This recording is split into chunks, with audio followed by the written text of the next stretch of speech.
श्रद्धेय अध्यक्ष यह विद्यालय के स्थापना अध्यक्ष सुभाष यादव जी,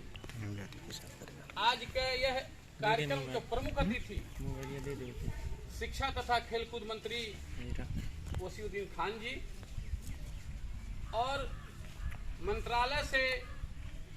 यह कार्यक्रम यह जगह जमीन के निरीक्षण के सिलसिला में जौन यह आज मंच पर विराजमान बाटे, योजना शाखा प्रमुख थानेश्वर जमानी जी, सामाजिक डिवीजन प्रमुख दिवाकर भंडारी जी और यह कार्यक्रम में उपस्थित मंच पर अतिथिगण और यह प्रांगण में उपस्थित संपूर्ण जनता जनार्दन के हमारे तरफ से, विनोद श्रीवास्तव की तरफ से सब में नमस्कार बा। आज हमन के सोचल जात हो कि एकाएक कौन कार्यक्रम बन गई कि संपूर्ण लोगन के जानकारी नहीं भइल और मंत्री महोदय यहाँ जौन का बोलल प्रांगण में आ गई है। हम आप लोगन से कहे चाहता थी कि हमन के प्राविधिक शिक्षालय के विषय में हमन के और मंत्री जी के बहुत दिन से यह विषय में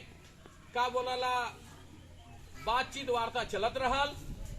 जब मंत्री जी के मंत्री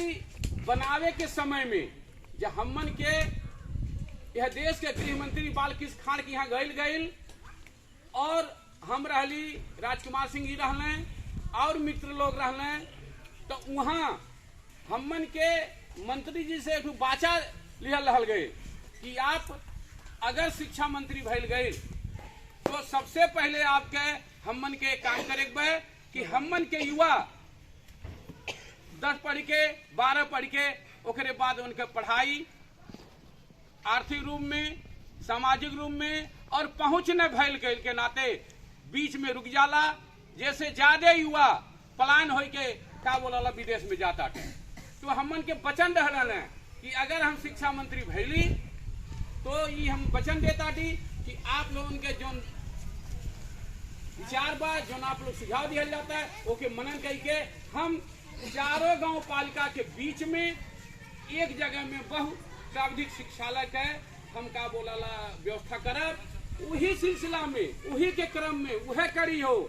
आज सौभाग्य भइल कि शिक्षा मंत्री के जो सोच रहा